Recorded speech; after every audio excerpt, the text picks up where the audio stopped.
정부의 재정이 적자를 내면 그 부족한 재원은 어떻게 메울까요? 바로 적자 국채 발행을 통해 충당하게 됩니다. 즉, 정부도 돈이 모자라면 빚을 내는 것이죠. 우리 정부는 재정 상태를 보여주는 지표로 두 가지 수치를 발표합니다. 바로 통합재정수지와 관리재정수지입니다. 먼저 통합재정수지는 정부의 총수입과 총지출을 단순 합산한 수치입니다. 2024년 기준 통합재정수지는 GDP 대비 마이너스 1.7%, 금액으로는 약 42조 원의 적자가 발생했습니다. 하지만 여기서 주의할 점이 있습니다. 2024년 관리재정수지는 GDP 대비 마이너스 4.1%로 무려 104조 원의 적자로 나타났기 때문입니다. 왜 이렇게 차이가 나는 걸까요? 그 이유는 통합재정수지에는 사회보장성기금이 포함되어 있기 때문입니다. 예를 들어 국민연금이나 고용보험, 건강보험 같은 기금들은 매년 수십조 원의 흑자를 내고 있죠. 이 흑자들이 통합재정수지에 포함되면 정부의 재정 상태가 실제보다 좋아 보이는 착시가 생깁니다. 그래서 실제 정부 본예산, 즉 정부가 직접 운용하는 살림살이만으로 재정 상태를 평가할 수 있도록 만든 것이 관리재정수지입니다. 즉, 정부가 얼마를 벌었고 실제로 얼마를 썼는지를 보여주는 가장 현실적인 수치가 바로 관리재정수지인 것이죠. 이 수치를 봐야 정부의 적자 국채 발행 규모를 추정할 수 있습니다. 기획재정부가 국채를 발행하는 기준은 통합재정수지가 아닌 관리재정수지이기 때문입니다. 그래서 관리재정수지의 적자폭이 클수록 정부의 국채 발행 규모는 계속 늘어날 수밖에 없습니다. 그렇다면 적자폭을 줄이려면 어떻게 해야 할까요? 가장 간단한 방법은 세금을 인상하는 겁니다. 하지만 세금이 오르면 기업과 개인의 소비, 투자 활동이 위축되기 때문에 경기 침체로 이어질 수 있습니다. 그래서 정부는 국채 발행을 통해 필요한 재정을 보다 부드럽게 조달합니다. 이렇게 세금 인상의 충격을 완화하면서 경기에도 부담을 주지 않는 역할을 국채가 담당하고 있는 것이죠. 국채는 단순한 빚이라기보다 정부가 재정의 탄력성을 유지하기 위해 활용하는 중요한 수단입니다. 그리고 이 국채는 단순히 재정을 메우는 역할에 그치지 않고 은행, 연기금, 보험사 등 금융 시스템의 안정성을 떠받치는 핵심 자산으로도 활용됩니다. 기재부가 국채를 발행하면 연기금과 은행, 보험사들까지 국채를 사들입니다. 예를 들어 국민연금은 향후에도 수십 년 동안 안정적인 수익을 내야 합니다. 보험사들도 마찬가지입니다. 언제 보험금 지급이 발생할지 예측할 수 없기 때문에 안정적으로 현금화할 수 있는 자산, 즉 유동성과 신용이 높은 국채를 반드시 보유해야 하죠.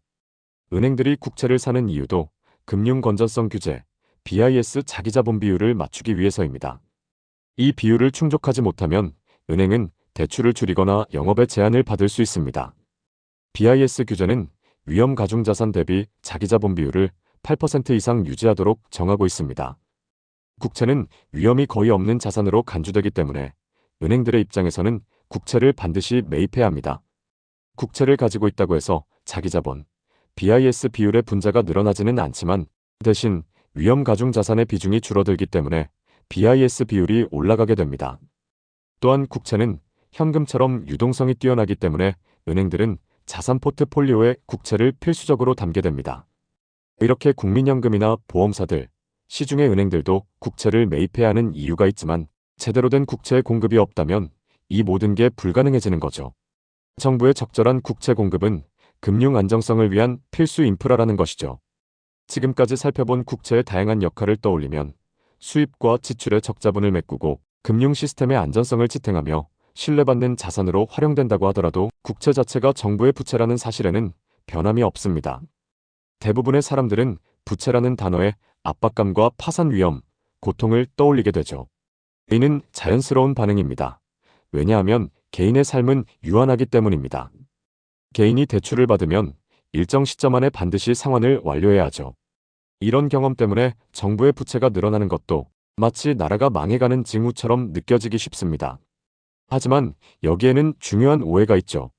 정부의 부채는 개인의 부채와 구조적으로 완전히 다릅니다.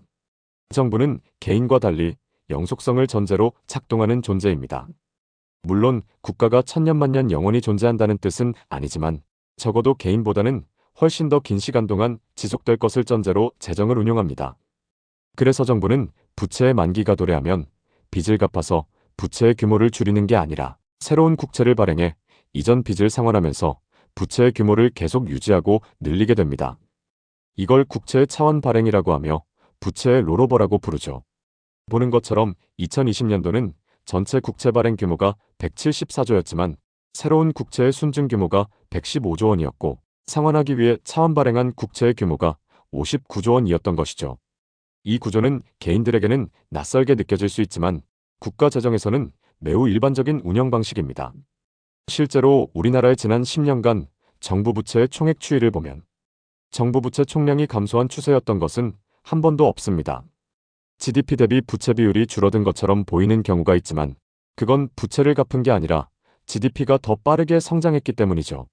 즉, 정부 부채 비율은 부채를 줄여서 떨어진 것이 아니라 분자인 정부 부채 총량보다 분모인 GDP가 더 커졌기 때문에 자연히 비율이 낮아진 결과입니다.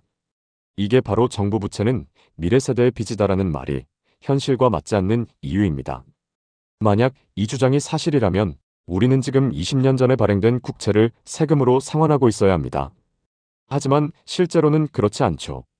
만기가 도래한 국채는 대부분 새로운 국채 발행으로 차환됩니다. 그리고 이렇게 기존 빚을 갚는 게 아닌 재정 적자만큼 추가로 발행되는 국채의 순증 규모가 바로 우리가 흔히 말하는 적자 국채 발행인 것이죠. 이처럼 정부 부채는 단순한 빚이 아니라 거시경제와 금융 시스템의 구조적 운용 방식에 따라 우리가 달리 이해해야 할 개념인 거죠. 하지만 일부 정치인들이 정부 부채를 미래 세대의 빚이라고 주장하는 사례는 많이 있습니다. 이런 말은 이성보다는 양심과 죄책감을 자극하는 말이죠. 특히 선거철이 되면 미래 세대를 위한 책임 있는 어른과 부채를 펑펑 쓰는 무책임한 어른 중에서 누구를 선택할 것이냐, 대중들에게 선택하게 만드는 프레임이죠. 이건 도덕적 우위에 기대는 매우 강력한 메시지입니다. 개인이 부채가 많으면 파산하는 것처럼 정부도 같다고 생각하게 만들죠. 그럼 이런 주장을 하는 정치인들은 정말 거시경제와 정부의 재정 운용을 몰라서 이런 말을 했던 것일까요? 사실 정치인들은 매우 똑똑한 집단입니다. 절대로 저들이 몰라서 저런 소리를 한다고 생각하면 안 되죠. 왜일까요? 물론 정치인이 경제학자는 아니지만 기본적으로 예산 편성 과정에 참여하는 정치인들, 국회의원이나 국회 예결위원, 장관 출신 등은 국채가 회계적 수단이자 통화정책의 일부라는 사실을 알고 있습니다. 이들은 정부 부채가 가계부채가 아니라는 등식도 제대로 이해하고 있죠. 하지만 이걸 안다고 해서 유권자들에게 정직하게 말하는 것은 또 다른 문제입니다. 정치의 세계에선 올바른 경제학보다 이길 수 있는 프레임이 먼저라고 하죠. 정부 부채는 GDP 대비 부채 비율로 관리하는 것이지 부채의 규모 자체를 줄이는 것이 아닙니다. 정부는 해마다 명목 GDP가 성장하게 되고 그럴수록 부채를 감당할 수 있는 능력도 커진다는 사실이 중요합니다.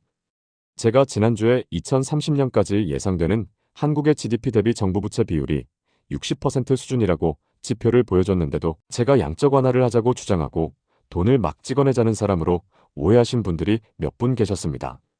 앞으로 한국이 정말 베네수엘라처럼 될지 걱정되는 분들은 정부의 지출이 아니라 통화량의 추이를 더 중요하게 관찰하란 내용으로 영상을 올렸지만 잘못 이해하신 분들이 계셨죠. GDP 대비 정부 부채 비율은 베네수엘라가 우리보다 3배 조금 넘게 높지만 같은 10년 동안 광의통화 M2의 추이는 진보 정권, 보수 정권 다 포함해서 2배 증가한 것에 비해 베네수엘라는 말 그대로 통화량이 수천 배 증가했다는 통계를 보여주고 우리가 어떻게 베네수엘라처럼 될 수 있냐를 지적했지만 이런 통계 기반의 지표를 보여줘도 몇몇 분들은 정말 진지하게 한국이 베네수엘라가 된다며 걱정하는 분들이 있다는 사실을 깨닫게 된 거죠. 그래서 중요한 건 우리가 얼마나 냉정하게 진실을 바라볼 수 있는가입니다. 정치적 프레임이 감정을 자극할수록 우리는 더 이성적으로 판단해야 합니다. 정부 부채는 개인의 빚과 다르다는 사실, 이제 우리도 알고 있어야 하지 않을까요?